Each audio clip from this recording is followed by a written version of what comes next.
if we are really connected at a deep level, you are going to not feel so alone when you go through those hard times because you've got this community surrounding you that is hurting with you and walking with you. I mean, that is what people need so much, because I think if we can be a church, if we can be a community that is authentic and honest and vulnerable, then you're going to feel that support continually, no matter what you're going through.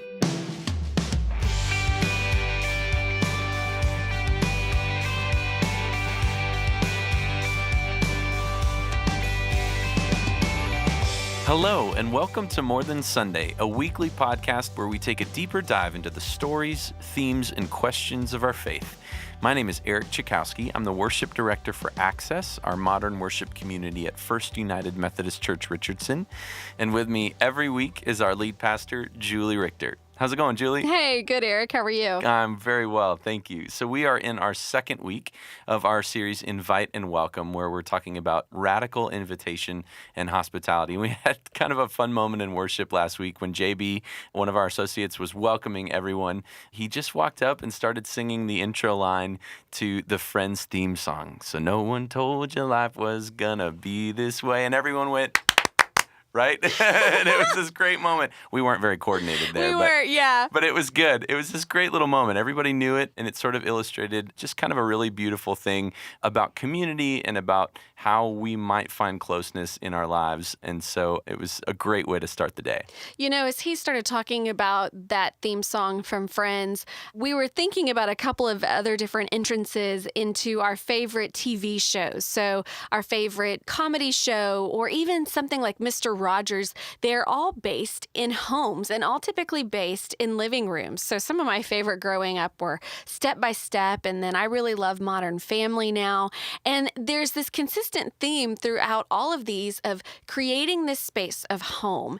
Now, in some of these shows, that home is quirky, or it's different, or it's fueled with a lot of family drama, or fueled with a lot of laughter. But this idea of home, of creating a space that is not only sacred and filled with love, but is a place that is constantly welcoming to the people coming in the doors. And so today we are so excited to have a conversation around welcoming, but also a conversation just around community, around closeness. And we're excited to talk to Reverend Raegan Gilliland from Lovers Lane United Methodist Church.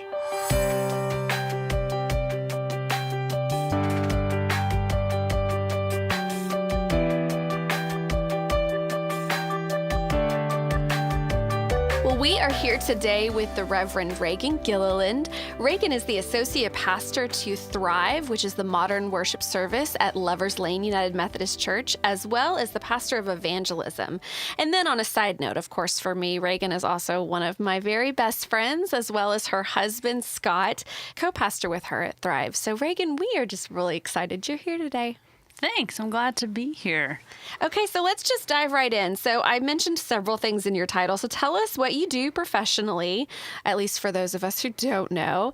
And then what led you to this point in your ministry? All right. Basically, I crush it. Every day. Perfect. Every day. That needs to go on the resume. Mm-hmm. Yeah. She's just crushing it. Yeah. It's official motto of what I do every day. Probably my primary thing is church-wide, I am responsible for creating a lot of community and connection. And so I do that primarily through Thrive, the service that I co-pastor, getting people connected, obviously things like membership and getting them connected in small group, but then trying to create special events or occasions or small gatherings where people just really find community. I feel like that's kind of my primary focus, is I'm just more relationship-based. And so anything that I can do to get people feeling like they're connected to one another is my main thing. And then I just crush it. Then you just crush it. I just crush it. It seems like more and more in the church, finding community is happening even inside the church, outside of solely the worship service. And so I think we hinder ourselves in our church language when we think that we are creating community only by doing 1 hour of worship on Sunday mornings, whereas people probably find community in all of these other things that you've just mentioned that are part of your jobs, of connecting in a small group, of going out to dinner with a group of people, and of connecting outside of just that 1 hour on Sunday morning. So what do you see, or why is the work of creating community important to you? It's really important because I know that people are lonely and looking for connection, because I think, especially with social media and different things, like people are really lacking depth. And then I think we have forgotten how to form relationships. Like even for myself, being very relationship oriented, very people oriented, things that I've discovered, like, I hate using the phone now. Like I don't like that, but I still love people. And so I think that's interesting. Think about me being extroverted, loving people, how even I struggle. And then I think about other people that, oh my gosh, sometimes we have to do a little hand holding, especially for adults. In school and college, it was so easy. Yeah. It was so easy. And then you get into a job and maybe you don't like people you work with. It's hard to find community. And so it's important to me because I want everyone to feel like they have a friend and that they're loved and that they're noticed, that they're missed, all those kinds of things. And so I'm always looking for how to connect people, not only to a bigger group, but mentorship or connections. You just never know what people are actually really needing and how the church can be a place that can provide that. I think with family relationships and then often in our relationships at work, we find ourselves talking about things that are not actually very important to us. And so you end up talking about the weather, you end up talking about the big project that's coming up or the deadline that you have to meet. And we never really get below the surface. And so even sometimes with our closest relationship, we can find a loneliness because we're not being honest or vulnerable to actually make that deep connection. And yet the church is one of those places, if we can actually do it, which is the difficult part, which is what we're talking about today, it can be a place that actually fosters those types of meaningful and deep relationships. Do you feel, Raegan, like there are scriptural references or calls for us to do this work of sort of welcoming community connection?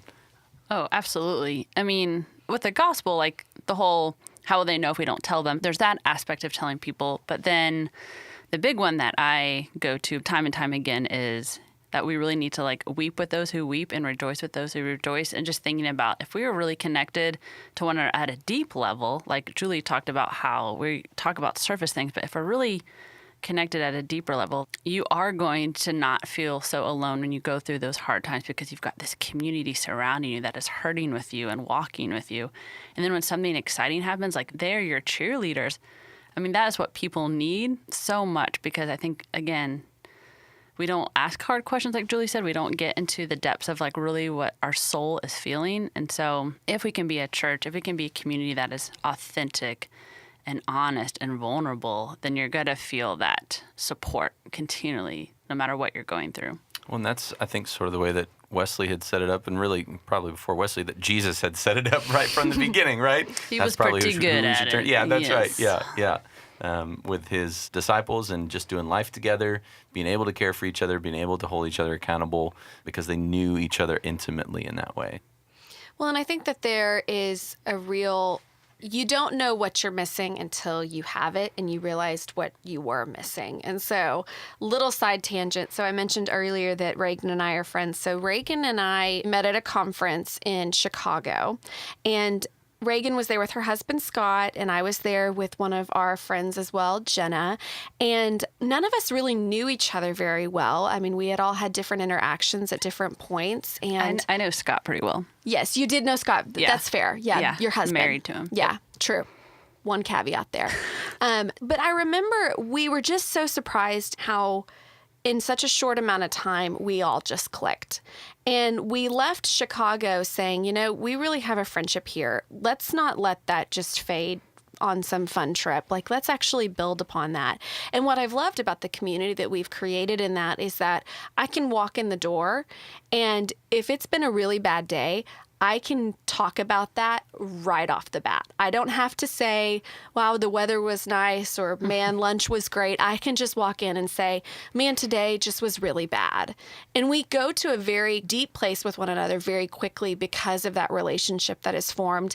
And I see that happening not just with us, but I see that happening with others who are in small groups and in real community with one another, that they're able to go to those really deep and important places really quickly because they know they can, and and because they know it's a safe place. And I want our church to be able to be that place. And so when we talk about that in terms of welcoming, I think there has to be a power differential that we're aware of there.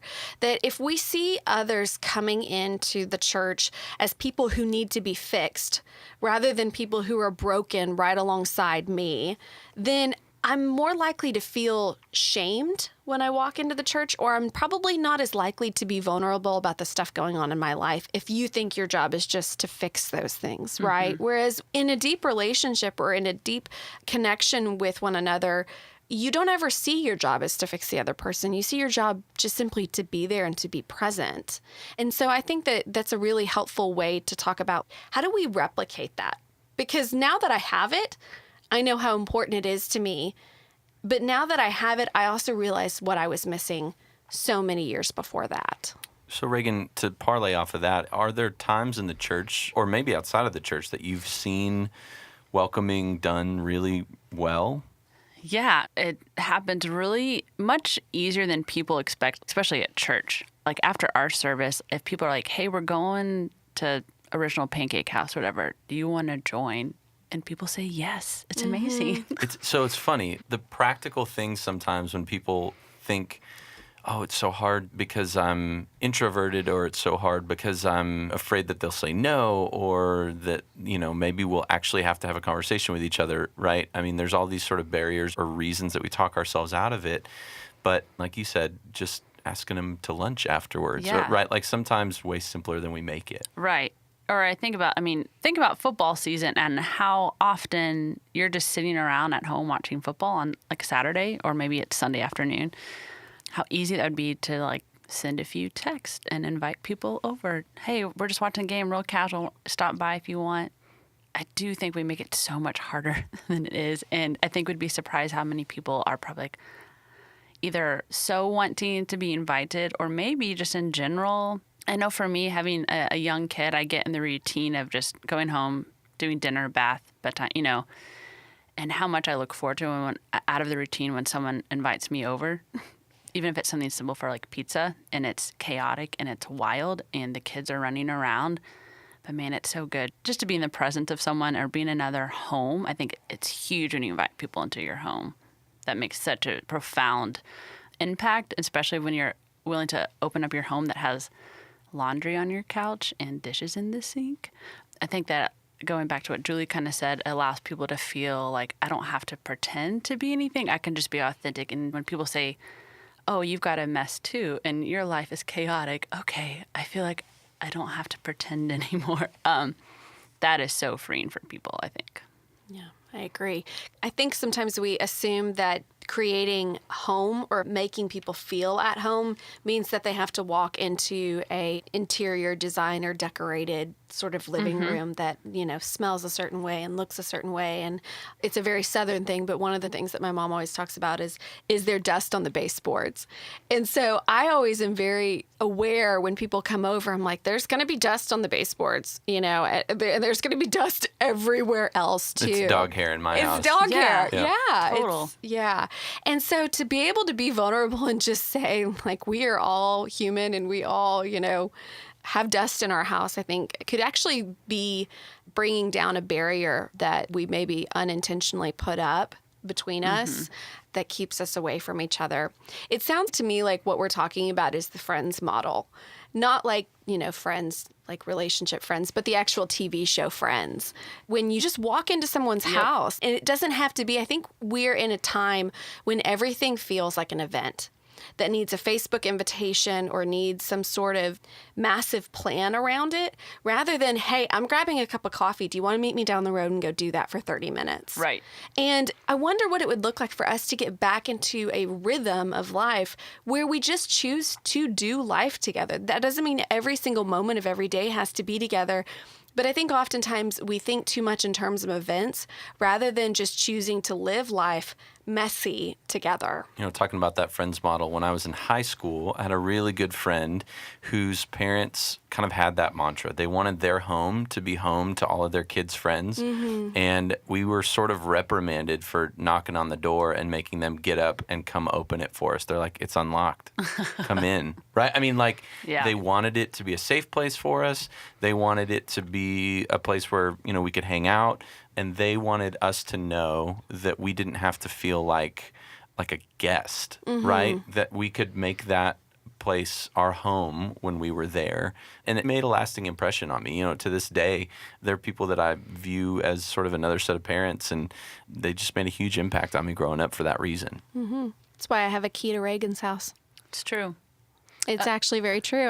So she doesn't have to get up and let me in. I can just let myself into her awesome. house. Or I can let myself in even when she's not there. I'm gone. That's right. But I was thinking about what Julie was saying about everything has to be a Facebook event or scheduled.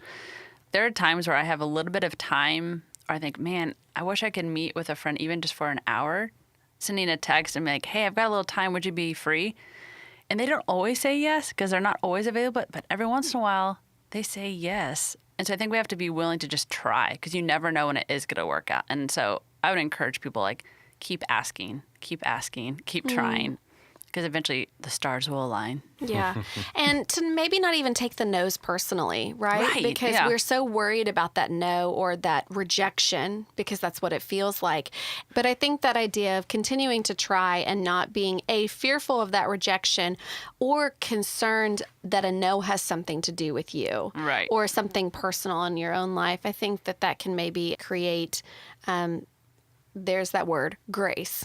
Right? Absolutely. Grace in our relationships. Do you have a tally somewhere about how many times you use grace? Yes. Gotta quota hit the quota every week. That's right. We have to say it a So I've certain got this number of friend times Grace. a week. Yeah. Does that count? Yeah. So Raegan, Lover's Lane's mantra is loving all. When folks come there and worship at your church, what's the message that you hope they walk away with?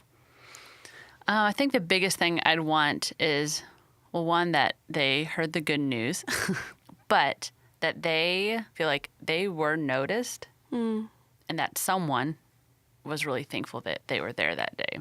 I think that's the biggest thing we want. So on a really practical level, what are some of the things that y'all do to make sure people are noticed and seen, either in worship or when somebody walks onto the campus of the church?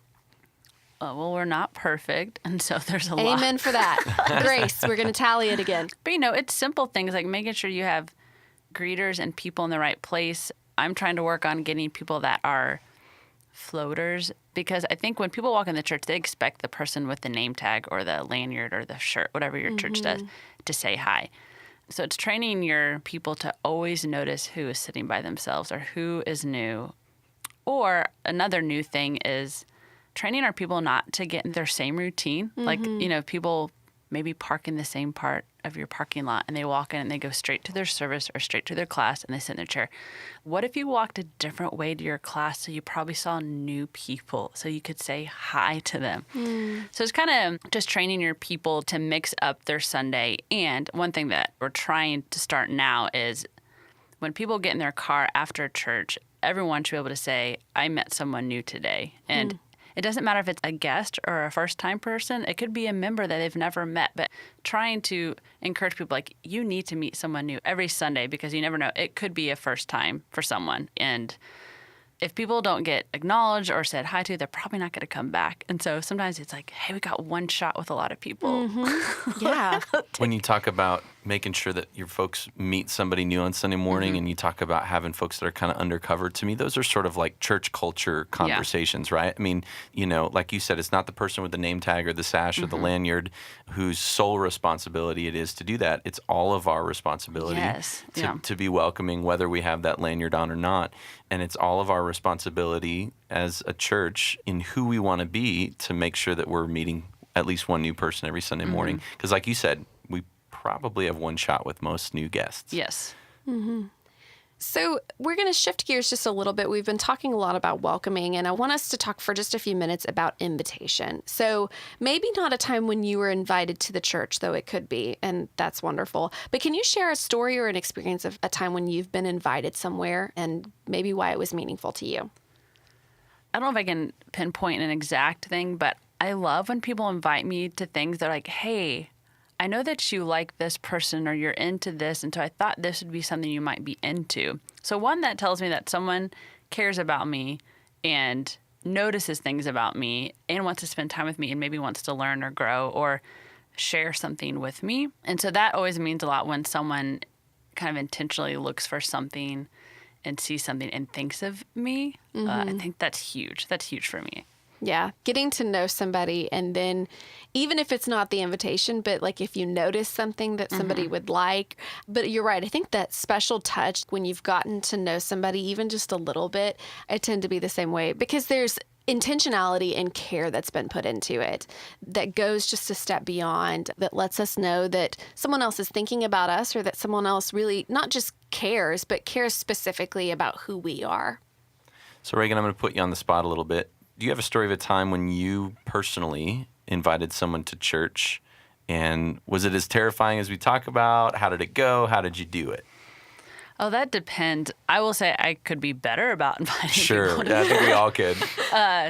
because I spend a lot of time with people that are already connected to the church or are clergy. So I will say I'm not great at it. I mean, I have an easy job because if I wear my name tag and I leave my name tag on at like lunch or something, like usually people ask, oh, you're a reverend? And I'm like, oh, yeah, I'm at Lover's Lane and you should come sometime. I've asked my neighbors to come to church, but I will say it's a little hard because I live in Plano. And so it's like, okay, I want you to drive by 432 churches before you get to ours. Right. I've even put things on like Nextdoor, which is my favorite Oh, yeah. entertainment. I love reading what people say on that. So Nextdoor is an app, right? It's Or like is- it's like an app or Online profile. Online profile. Yeah. Right. That's connecting you to your neighborhood. it's mainly full of retired people that are grouchy. That's why I love it. And you. Yeah. But again, it's easy for me because people are like, so what do you do for a living? And so then I can say it. For probably like the average person, when someone asks you like, how's it going? Let's say God is doing something really great in your life. Like, what have you said? Well, I'm really learning and growing. I'm really thankful for my church because I feel like they've been really helping me through that. Yeah. And then maybe the person says, oh, where do you go? Or whatever it is. I think we have to be able to like kind of pepper it in. As much as you can kind of talk about what God's doing in your life, I think naturally you'll be able to segue to, yeah, I'm thankful for my church. You should check it out sometime. And we talked about that in last week's podcast, just a little bit about sort of that witness component, sharing what God's doing in your life and how your church is a part of it, and maybe hope that people are interested in getting a piece of that. Yeah, and know? we're really good about doing that with literally every other piece of our life. I mean, anything else that catches my eye or that has made some sort of impact on me or that, I can't stop thinking about, I am so quick to share it with other people. And yet we hesitate to do that with our church. And I think that we would find, again, back to that fear of rejection or that fear of judgment, I think we would find our friends or our family or people around us to be more receptive to that because they're hearing our personal story. They're not hearing a pitch for something that we're disconnected from. They're hearing a personal story about something that matters deeply to us. And I think that people who care about us want to know about the things we care about. So, Raegan, we have one more question for everyone that comes on the podcast, and that question is this. At this point in your life, what's one thing you wish someone would have told you? Biggest thing I've been experiencing the last few years, as simple as it is to be you. No one is you. And I know that's really simplistic, and there's all those catchy, cheesy things at Hobby Lobby that have some phrase about like, be you, just be yourself. But I know that I compare myself to people sometimes, and I'm like, well, that's what's respected, or that's what success looks like, and I need to be that person, and you don't. You end up being miserable. So just be you. Live into who you are. You'll just be much happier, I feel like, if you can just be true to who you are. Absolutely. Well, we're grateful that you were here today with us and grateful for your time and chatting about community and welcoming and invitation. Raegan, thanks so much for being with us. Thanks.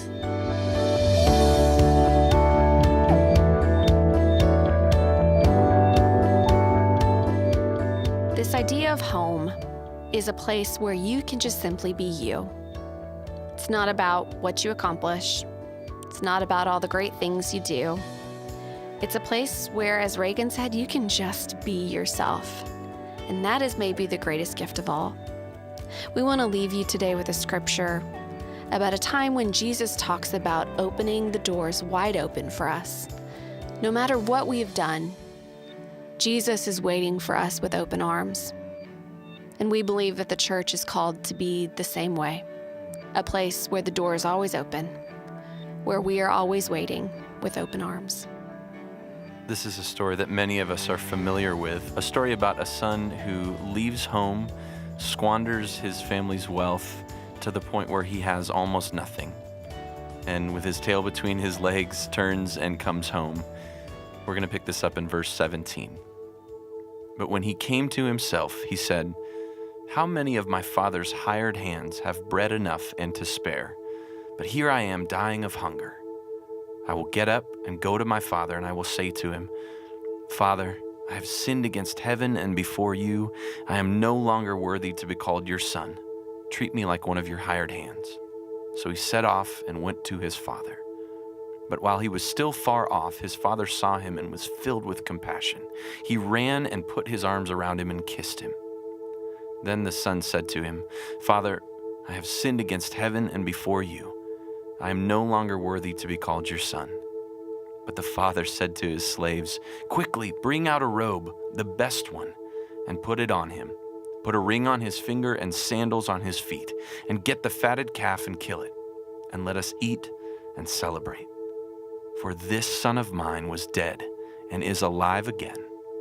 He was lost and is found.' And they began to celebrate."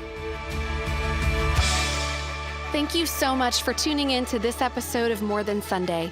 If you like the podcast, please feel free to share it, go online and leave a comment, or give us a rating so that others might hear about us. We've got a new episode coming out every Wednesday, so make sure to subscribe to the podcast on Apple Podcasts, Google Play, or YouTube to not miss our next episode.